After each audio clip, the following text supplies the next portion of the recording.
गुरु जी शुक्राना गुरु जी, मेरी प्यारी संगत जी, गुरु जी का अनंत अनंतम शुक्राना। संगत जी, गुरु जी के आशीर्वाद से हम शिव पुराण का पाठ आपके सामने लेके आ रहे हैं, जो कि काफ़ी दिनों से चल रहा है चैनल पे। हम माफ़ी चाहेंगे अगर आपको कुछ समझ में नहीं आ रहा उसके लिए, तो गुरु जी से भी माफ़ी चाहेंगे। गुरु जी, अगर हमसे कोई गलती हो रही है तो, ताकि संगत जी, क्योंकि पाठ की सेवा कुछ रेगुलर नहीं हो पा रही, क्योंकि आंटी जी के बीच में तबीयत खराब हो गई थी। तो संगत जी, अब आंटी जी रेगुलर भी अपने पाठ की सेवा कर रही है, तो संगत जी आप भी पूरी सेवा को अच्छे से स्वीकार कीजिए। हर पाठ को एंड तक जरूर सुनिए, अपनी ब्लेसिंग्स जरूर लीजिए और प्यारा सा कमेंट जरूर कीजिए। जय गुरु जी, शुक्राना गुरु जी। चैनल को सब्सक्राइब करके बेल आइकन को प्रेस जरूर कर लीजिए और आगे शेयर जरूर करना। जय गुरु जी।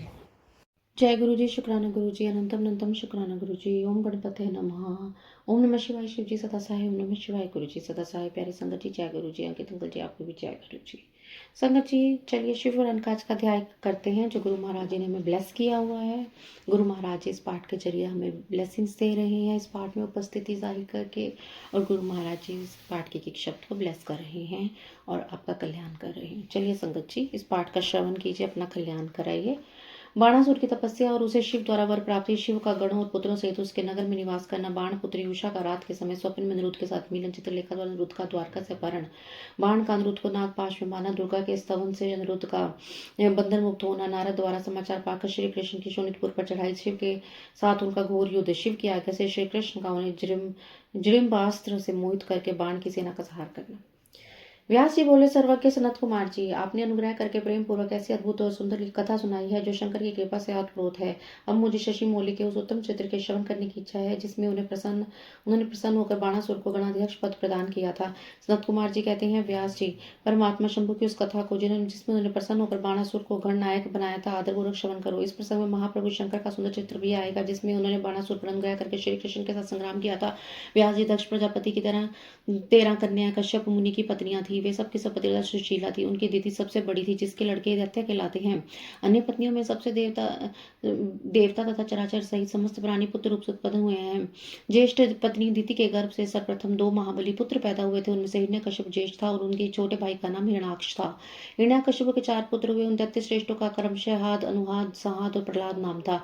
उनमें प्रहलाद जितेंद्र तथा महान विष्णु भक्त था। उनका नाश करने के लिए कोई भी दैत्य समर्थ नहीं हो सका था।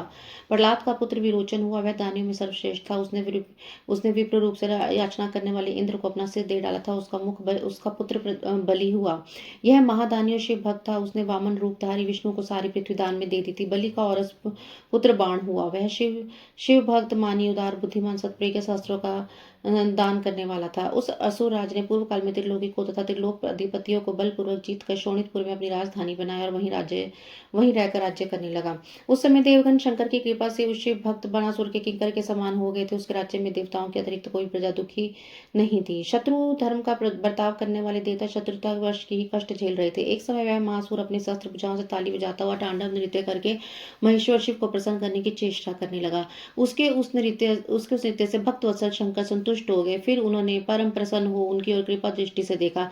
भगवान शंकर तो संपूर्ण लोगों के स्वामी, शरणागत वत्सल और भक्त वांछा कल्प तरु ही ठहरे। उन्होंने बलि नंदन महासुर बाण को वर देने की इच्छा प्रकट की। मनु ने बलि नंदन महादैत्य बाण शिव भक्तों में श्रेष्ठ परम बुद्धिमान था। उसने परमेश्वर शंकर को प्रणाम करके उनकी स्तुति करी और कहा, बाणासुर बोला, प्रभु आप मेरे रक्षक हो जाइए और पुत्र गणों सहित मेरे नगर के अध्यक्ष बनकर सर्वथा प्रीति का निर्वाह करते हुए मेरे पास ही निवास कीजिए। सनत कुमार जी कहते हैं, महर्षि वह बलि पुत्र बाण निश्चय ही शिव जी की माया के मुंह में पड़ गया था, इसलिए उसने मुक्ति प्रदान कर दुराध्य महेश्वर को पाकर भी ऐसा वर मांगा। जब ईश्वरशाली भक्त वत्सल शंभु ने वर देकर पुत्र गणों के साथ प्रेम पूर्वक वही निवास करके रहने लगे। एक बार बाणासुर को बड़ा ही गर्व हुआ। उसे तांडव नृत्य करके शंकर को संतुष्ट किया। जब बाणासुर को यह ज्ञात हो गया कि पार्वती वल्लभ शिव प्रसन्न हो गए हैं, तब हाथ जोड़कर सिर झुकाए हुए बोला, बाणासुर ने कहा, देवादिदेव महादेव, आप समस्त देवताओं के शिरोमणि हैं, आपकी कृपा में बलि हुआ हूँ। अब आप मेरा उत्तम वचन सुनिए। देव, आपने जो मुझसे 1000 भुजाएं प्रदान की हैं, ये है अब मुझे महान भार स्वरूप लगी हैं, क्योंकि त्रिलोकी में मुझे अपने अतिरिक्त अपनी जोड़ का कोई युद्ध नहीं मिला। इसलिए वृषभध्वज युद्ध के बिना इन पर्वत सरीखी सहस्त्र भुजाओं को लेकर मैं क्या करूं। मैं अपनी इन परिपुष्ट भुजाओं की कुंडली मिटाने के लिए युद्ध की लालसा से नरोत्तर पर्वतों को चूर्ण करता हुआ दिग्गजों के पास गया, परंतु वे भयभीत होकर भाग खड़े हुए। मैंने यम को, योद्धाग्नि को, महान कार्यक्रम वरुण को, गोगों का पालन करता गोपाल, कुबेर को गजाध्यक्ष, नृत्य को शैलेंद्री और इंद्र को जीत कर सदा के लिए करत बना लिया। महेश्वर, अब मुझे किसी ऐसे युद्ध के प्राप्त होने की बात बताइए, जिसमें मेरी सारी भुजाएं तो शत्रुओं के हाथों से छूट कर शास्त्र अस्त्रों से जर्जर होकर गिर जाएं अथवा हजारों प्रकार से शत्रु की भुजाओं को ही गिरा देंगे, मेरे अभिलाषा से पूर्ण करने की कृपा करें। संत कुमार जी कहते हैं, मुनिश्रेष्ठ उसकी बात सुनकर भक्त बाधापारी तथा महामन्यु स्वरूप रुद्र को क्रोध आ गया। तब वे महान अद्भुत अट्ठास करके बोले। रुद्र ने कहा, अभिमानी संपूर्ण दैत्यों के कुल में नीच तू तुझे सर्वथा धिक्कार है, तू बालिका पुत्र और मेरा भक्त है, तेरे लिए ऐसी बात कहना उचित नहीं है। अब तेरा दर्प चूर्ण होगा। तुझे शीघ्र ही मेरे समान बलवान के साथ अकस्मात महान भीषण युद्ध का प्राप्त होगा। उस संग्राम में तेरी ये पर्वत सरी की भुजाएं जलोनी लकड़ी की तरह शास्त्रास्त्रों से छिन्न भिन्न होकर भूमि पर गिरेंगे। दुष्ट आत्मा तेरे आयुधागार पर स्थापित तेरा यह मनुष्य के सिर वाला मयूर ध्वज फहरा रहा है। इस प्रकार जब वायु के बिना पतन हो जाएगा तो अपने चित्त में समझ लेना कि वह महान भयानक युद्ध आ पहुंचा है। उस समय तो घोर संग्राम का निश्चय करके अपनी सारी सेना के साथ वहां लौट जाना। इस समय तो अपने महल को लौट जा, क्योंकि इसमें तेरा कल्याण है। दुर्मते, वहां तुझे प्रसिद्ध बड़े उत्पात दिखेंगे।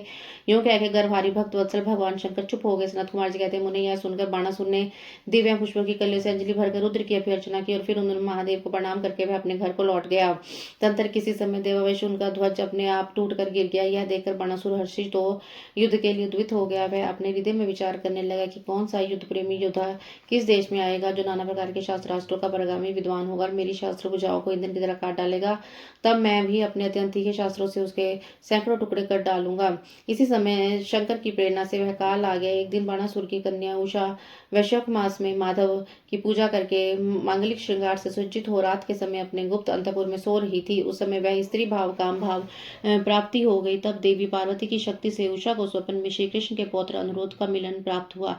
जागने पर वह व्याकुल हो गई और उसने अपनी सखी चित्रलेखा से स्वप्न में मिले हुए उस पुरुष को ला देने के लिए कहा। तब चित्रलेखा ने कहा, देवी तुमने स्वप्न में किस पुरुष को देखा, उसे भला मैं कैसे ला सकती हूँ जबकि मैं उसे जानती ही नहीं। उसके यो कहने पर दैत्य कन्या उषा प्रेमाद होकर मरने पर उतारू हो गई। तब उस दिन उसकी एक सखी ने उसे बचाया। मुनिश्रेष्ठ कुंभांड की पुत्री चित्रलेखा बड़ी बुद्धिमती थी। वह बाण तन्या उषा से पुनः बोली। चित्रलेखा ने कहा, सखी जिस पुरुष ने तुम्हारे मन का अपहरण किया है उसे बताओ तो सही है। यदि त्रिलोकी में कहीं भी होगा मैं उसे लाऊंगी और तुम्हारा कष्ट दूर करूंगी। सनत कुमार जी कहते हैं, महर्षि यो कहकर चित्रलेखा ने वस्त्र के पर्दे पर दैत्यों देवताओं दानवों गंधर्वों सिद्धों नागों और यक्ष आदि के चित्र बनाए।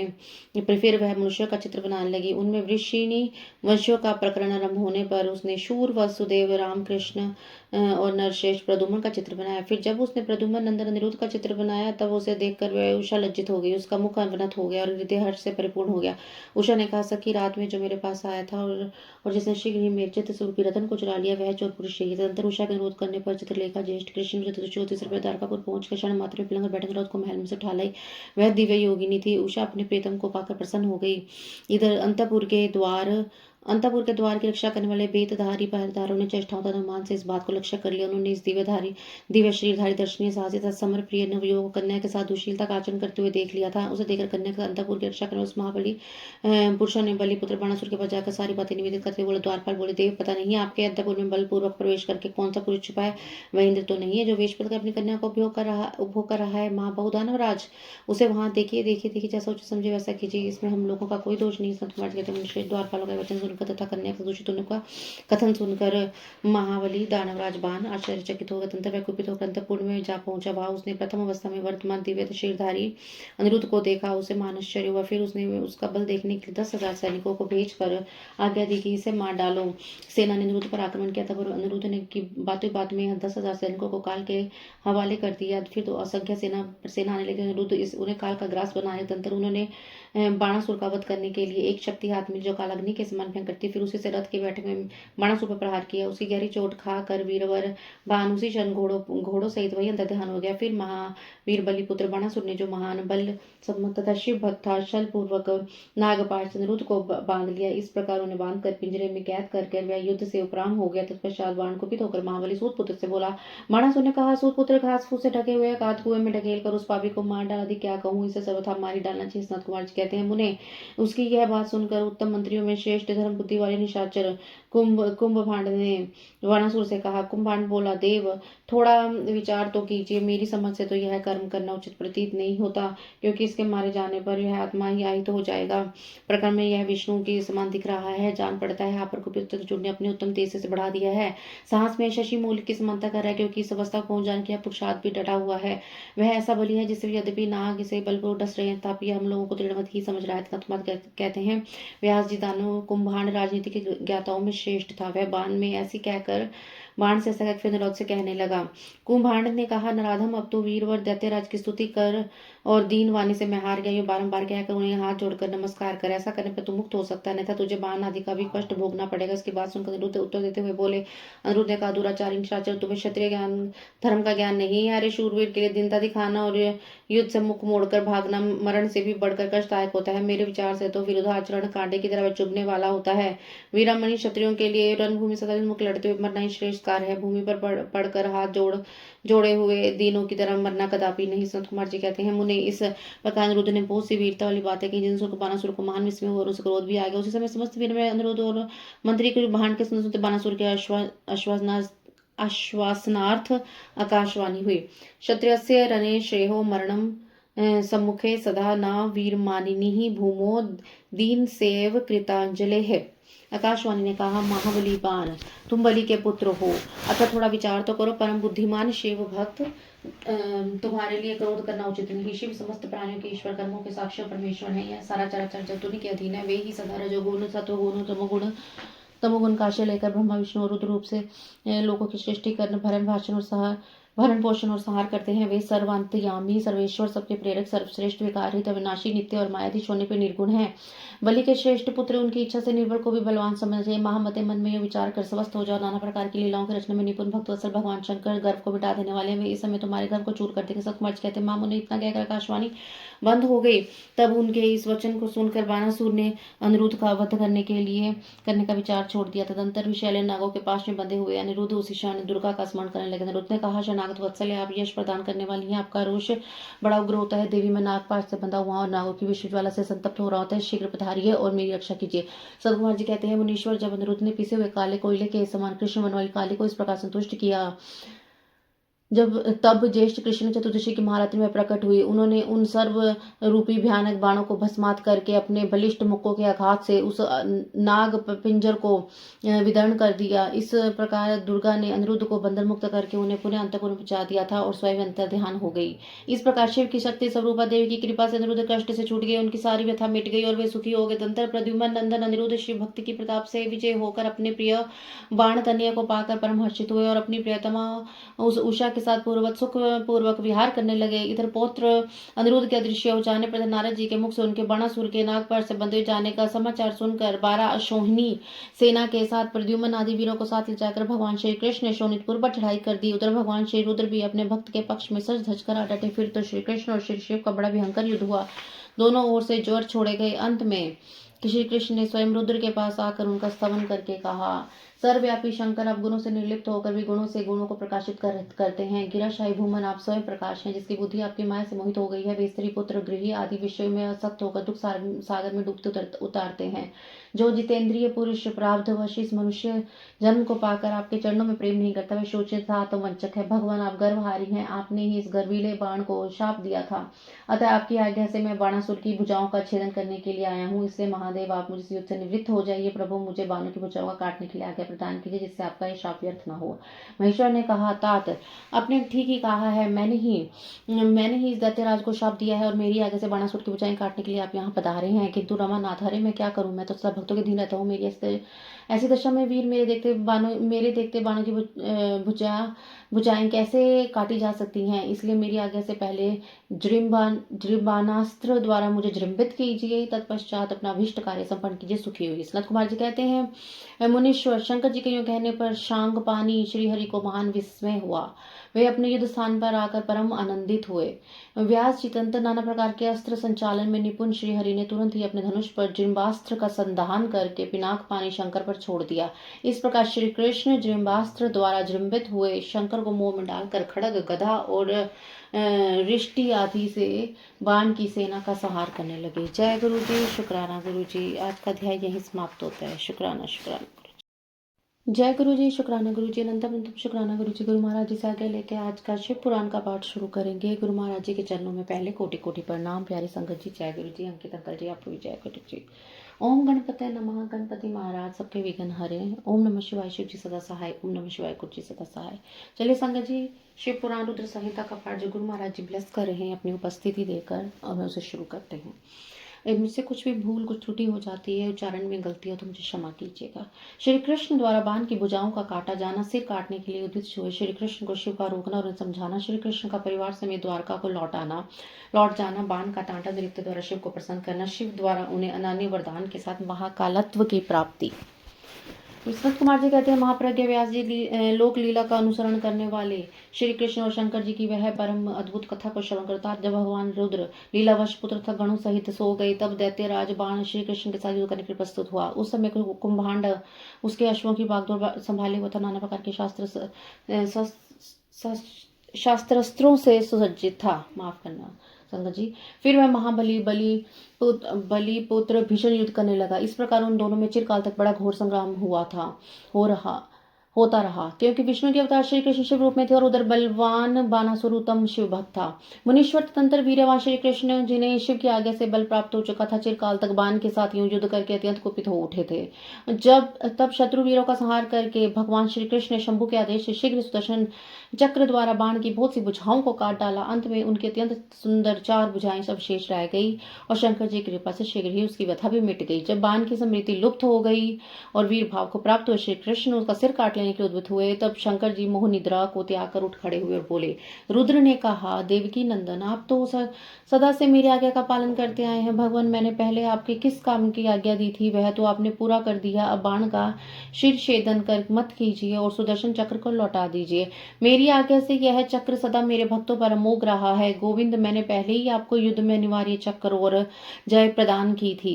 अब आप इस युद्ध से निवृत्त हो जाइए। लक्ष्मीश, पूर्व काल में भी आपने मेरी आज्ञा के बिना दधीच, वीरवर, रावण, तारकाक्ष आदि के पुरों पर चक्र का प्रयोग नहीं किया था। जनार्दन, आप तो योगेश्वर, साक्षात परमात्मा और संपूर्ण प्राणियों के हित में रत रहने वाले हैं। आप स्वयं में अपने मन से विचार कीजिए। मैंने इसे वर दे रखा है कि तुझे मृत्यु का भय नहीं होगा। मेरा यह वचन सदा सत्य होना चाहिए। मैं आप पर परम प्रसन्न हूँ। हरे, बहुत दिन पूर्व यह गर्व से भरकर उन्नत हो उठा और अपने आप को भूल गया था। तब अपनी भुजाएं कुचलाता हुआ यह मेरे पास पहुंचा और बोला, मेरे साथ युद्ध कीजिए।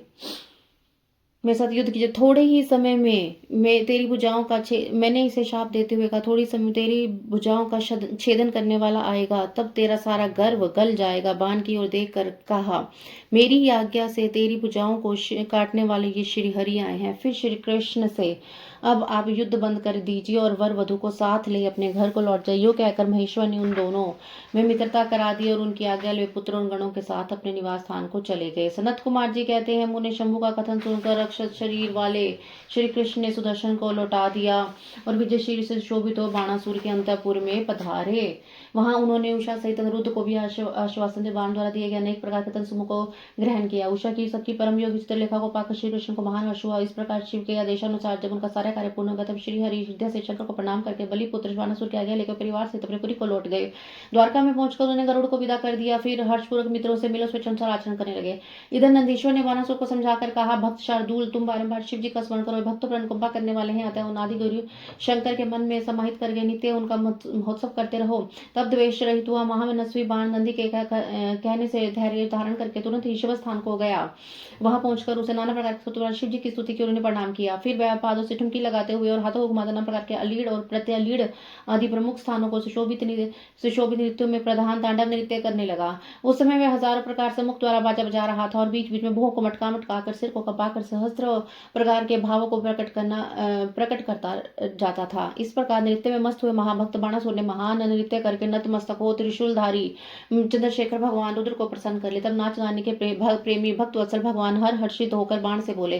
रुद्र ने कहा, बलि पुत्र, प्यारे भगवान तेरे नित्य स्मरण संतुष्ट हो गया तो दैत्येंद्र तेरे मन में जो अभिलाषा हो उसके अनुरूप वर मांग ले। संत कुमार जी कहते हैं मुनि शंभु की बात सुनकर दैत्यराज बाण ने इस प्रकार वर मांगा, मेरे घाव भर जाए, बाहु युद्ध की क्षमता बनी रहे, मुझे अक्षय गणनायकत्व की प्राप्ति हो, शोणितपुर में उषापुत्र नामक आदि मेरा दोहित्र का राज्य हो, देवताओं से तथा विशेष से मुझे विष्णु से मेरा वैर भाव मिट जाए, मुझे रजोगुण तमोगुण से युक्त तथा दूषित दैत्य भाव का पुण्य उदय ना हो, मुझ में सदा निर्विकार शंभु भक्ति बनी रहे और शिव भक्त पर मेरा स्नेह और समस्त प्राणियों पर दया भाव रहे।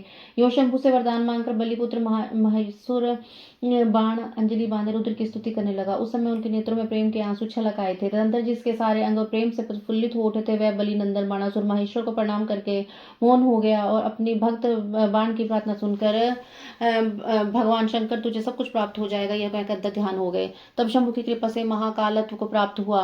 रुद्र का अनुचर बाण परमानंद में निमग्न हो गया। व्यास जिस प्रकार मैंने संपूर्ण भवन में नित्य क्रीड़ा करने वाले समस्त गुरुजनों के भी सदगुरु शूलपाणी भगवान शंकर का बाण विषय चित्र जो परमोत्तम है कर्ण प्रिय मधुर वचनों द्वारा तुमसे वर्णन कर दिया है। जय गुरु जी, शुक्राना गुरु जी, अनंतम जय गुरु जी, शुक्राना गुरु जी, अनंतम अनंतम शुक्राना गुरु जी। प्यारी संगत जी आपको भी जय गुरु जी।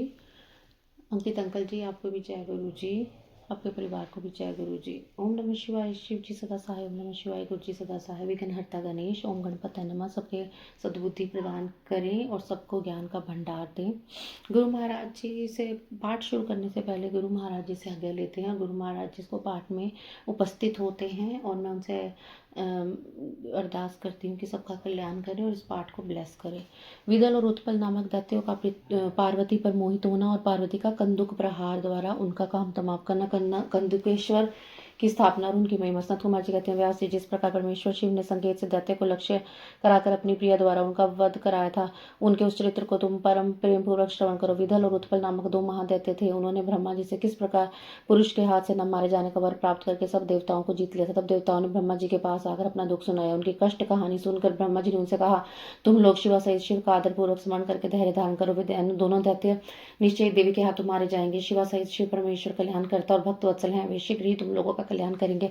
सनत कुमार जी कहते हैं मुने देवों से यूं कहकर ब्रह्मा जी शिव का स्मरण करते हुए मौन हो गए। तब देवगण भी आनंदित होकर अपने अपने धाम को लौट गए।